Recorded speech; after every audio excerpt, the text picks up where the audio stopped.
السلام علیکم ورحمۃ اللہ وبرکاتہ۔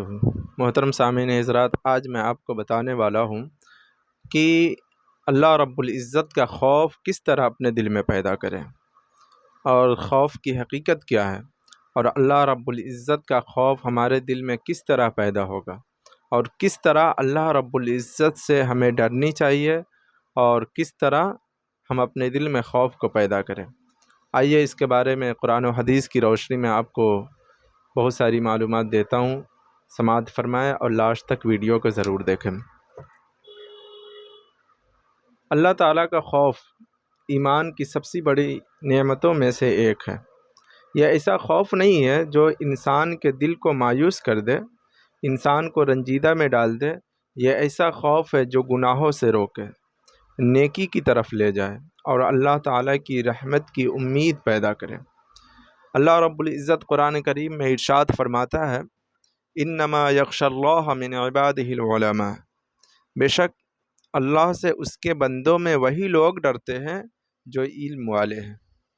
اس آیت سے معلوم ہوا کہ جتنا انسان اللہ تعالیٰ کو پہچانتا ہے، اتنا ہی اس کے دل میں اللہ تعالیٰ کا خوف پیدا ہوگا۔ ظاہر سی بات ہے، جو انسان علم والا ہوگا تبھی تو وہ قرآن و حدیث کو پڑھے گا، سمجھے گا، اور پھر اللہ تعالیٰ کے خوف، اس کی وحدانیت اور اس کی ذات و صفات کو سمجھ کر اپنے دل میں خوف پیدا کرے گا۔ اور ایک اور جگہ اللہ رب العزت ارشاد فرماتا ہے، فَلَا تَخَافُوهُمْ وَخَافُونِ إِن كُنتُم مُؤْمِنِينَ۔ یہ سورہ آل عمران کی آیت نمبر 175 ہے۔ تم ان سے نہ ڈرو، یعنی کافروں سے نہ ڈرو، مجھ سے ہی ڈرو اگر تم ایمان والے ہو۔ اس آیت سے معلوم ہوتا ہے کہ اللہ تعالیٰ فرماتا ہے کہ اگر تم ایمان والے ہو تو مجھ سے ہی ڈرو۔ اس سے معلوم ہوا کہ جو شخص ایمان والا ہوگا اس کے دل میں اللہ رب العزت کا خوف ضرور ہوگا۔ اگر وہ ایمان والا ہے اور اللہ تعالیٰ سے نہیں ڈرتا ہے، بے خوف رہتا ہے، جتنا چاہے گناہ کرتا ہے، جھوٹ بولتا ہے، غیبت کرتا ہے، تو وہ مسلمان تو ہے لیکن حقیقت میں وہ مومن کامل نہیں ہے۔ اس لیے کہ اگر وہ مومن کامل ہوتا تو وہ ضرور رب کے خوف سے، گناہوں سے بچتا۔ ایک اور جگہ اللہ رب العزت قرآن کریم میں ارشاد فرماتا ہے، وَأَمَّا مَنْ خَافَ مَقَامَ رَبِّهِ وَنَهَى النَّفْسَ عَنِ الْهَوَىٰ فَإِنَّ الْجَنَّةَ هِيَ الْمَأْوَىٰ۔ جو شخص اپنے رب کے سامنے کھڑے ہونے سے ڈرا اور نفس کو خواہشات سے روکا، اس کا ٹھکانہ جنت ہے۔ یہاں پہ اللہ رب العزت اپنا خوف لوگوں کو بیان کر رہا ہے کہ جو شخص میرے سامنے کھڑے ہونے سے ڈرا، یعنی ظاہر سی بات ہے اللہ رب العزت کی شان بہت بڑی ہے، اور اس کی بارگاہ ایسی ہے کہ اس کے سامنے انسان ایک منٹ بھی نہیں ٹک سکتا ہے۔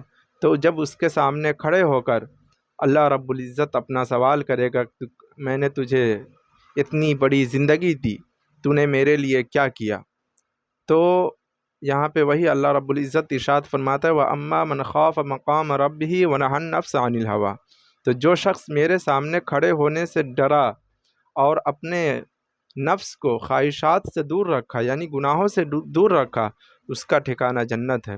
تو یہاں پہ جو شخص اللہ رب العزت سے ڈرے گا اور گناہوں سے دور رہے گا اور اپنے دل میں اللہ رب العزت کے خوف کو پیدا کرے گا تو اس کا ٹھکانہ جنت ہے۔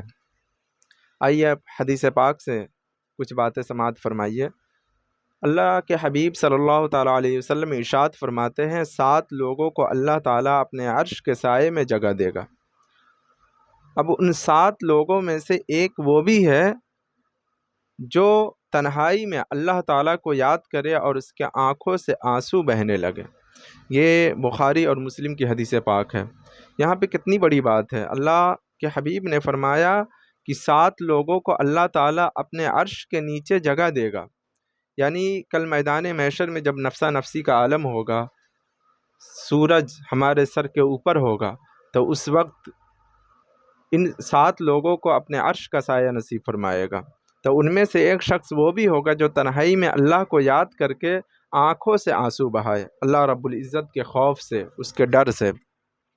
تو ہمیں چاہیے کہ تنہائی میں ہم اپنے آپ کو دیکھیں کہ ہم کس طرح گناہوں میں اپنے وقت گزارتے ہیں اور اللہ تعالیٰ کے خوف سے روئیں۔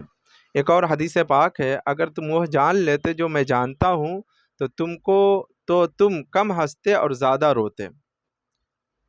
اب اللہ رب العزت کا خوف اپنے دل میں کیسے پیدا کرے، اور خوف کسے کہتے ہیں، خوف کی حقیقت کیا ہے؟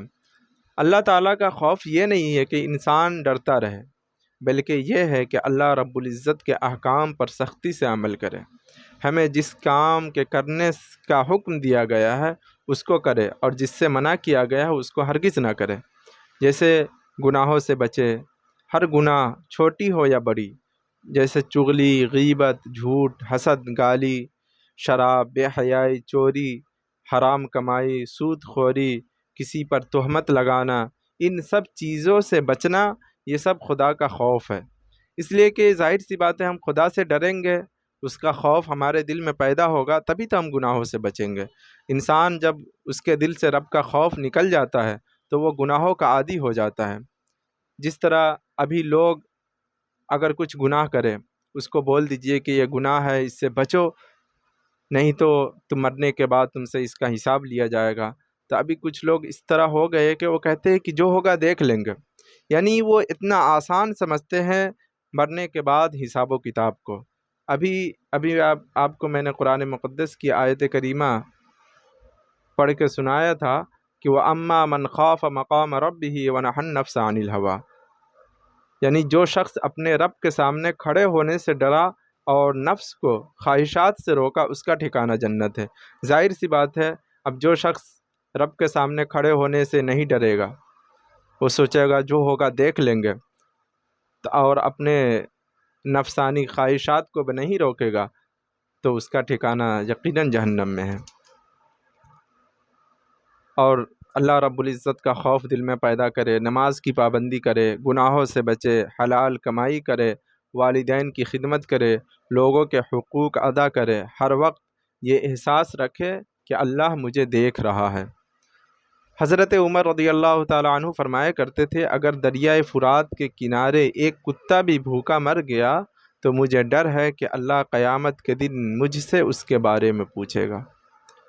وہ حضرت عمر جو راتوں کو اللہ رب العزت کی یاد میں آنسو بہایا کرتے تھے، ان کا یہ عالم ہے۔ حضرت ابوبکر رضی اللہ تعالیٰ عنہ فرماتے تھے کہ کاش میں ایک درخت ہوتا جسے کاٹ دیا جاتا اور مجھ سے حساب نہ لیا جاتا، حالانکہ آپ امت کے سب سے افضل انسان تھے، پھر بھی اللہ کے سامنے جواب دہی کا خوف رکھتے تھے۔ یعنی حدیث پاک میں آیا ہے کہ انبیاء کے بعد لوگوں میں سب سے زیادہ افضل انسان حضرت ابوبکر رضی اللہ تعالیٰ عنہ ہے۔ ان کا یہ عالم ہے کہ وہ رب کے سامنے کھڑے ہو کر جواب دینے سے اتنا خوف آ رہا ہے ان کو کہ وہ کہتے ہیں کاش میں ایک درخت ہوتا جسے کاٹ دیا جاتا، اور پھر اس کو کاٹنے، ظاہر سی بات ہے درخت کو کاٹ دیا جائے گا تو وہ ختم ہو جاتا ہے، اس سے حساب نہیں لیا جائے گا، لیکن انسانوں سے جب وہ مر جائے گا تو اللہ رب العزت اپنے بارگاہ میں حاضر کرے گا اور اس سے سوال کرے گا۔ تو اسی خوف سے حضرت ابوبکر رضی اللہ تعالیٰ عنہ کہہ رہے کہ کاش میں ایک درخت ہوتا اور مجھے کاٹ دیا جاتا اور مجھ سے حساب نہ لیا جاتا۔ تو آج کے لوگ اس سے سبق سیکھے کہ اللہ رب العزت کی بارگاہ کتنی عظیم ہے، جب وہاں سوال ہوگا تو ہمیں جواب دینے کی ہمت نہ ہوگی۔ اور خوف اور امید دونوں ضروری ہے۔ ایک مسلمان کے دل میں دو چیزیں ہونی چاہیے، ایک چیز اللہ کے عذاب کا خوف، اور دوسری چیز ہے اللہ کی رحمت کی امید۔ اگر صرف خوف ہو تو مایوسی پیدا ہوتی ہے، اور اگر صرف امید ہو تو گناہوں میں بے خوف ہو جاتا ہے۔ اسلام دونوں کے درمیان اعتدال سکھاتا ہے۔ ظاہر سی بات ہے، صرف خوف ہو تو انسان اپنی زندگی نہیں بسر کر پائے گا، ہر وقت وہ مایوس رہے گا، خوف میں رہے گا کہ کیا ہوگا میرا، کیا ہونے والا ہے۔ اور اگر صرف اس کو امید رہے گی کہ کیا ہے مرنے کے بعد جنت تو مل ہی جائے گی، تو وہ انسان بے خوف ہو جائے گا اور گناہوں میں ملوث ہو جائے گا۔ اس لیے کہ خوف اور امید دونوں ہونی چاہیے انسان کے دل میں۔ ظاہر سی بات ہے، خوف ہوگا تبھی تو وہ گناہوں سے بچے گا، اور امید ہوگی کہ اللہ تعالی ہمیں جنت میں داخل فرمائے گا، تب وہ خوف کے ذریعے گناہوں سے بچے گا اور امید کے ذریعے اللہ رب العزت کی رضا حاصل کرے گا اور جنت میں جانے کا عمل کرے گا۔ اللہ تعالیٰ کا خوف کیسے پیدا کرے؟ موت اور آخرت کو یاد کرے، نیک لوگوں کی صحبت اختیار کرے، گناہوں سے فوراً توبہ کرے، اللہ کے سامنے دعا کرے کہ وہ دل میں اپنی خشیت کو پیدا فرما دے۔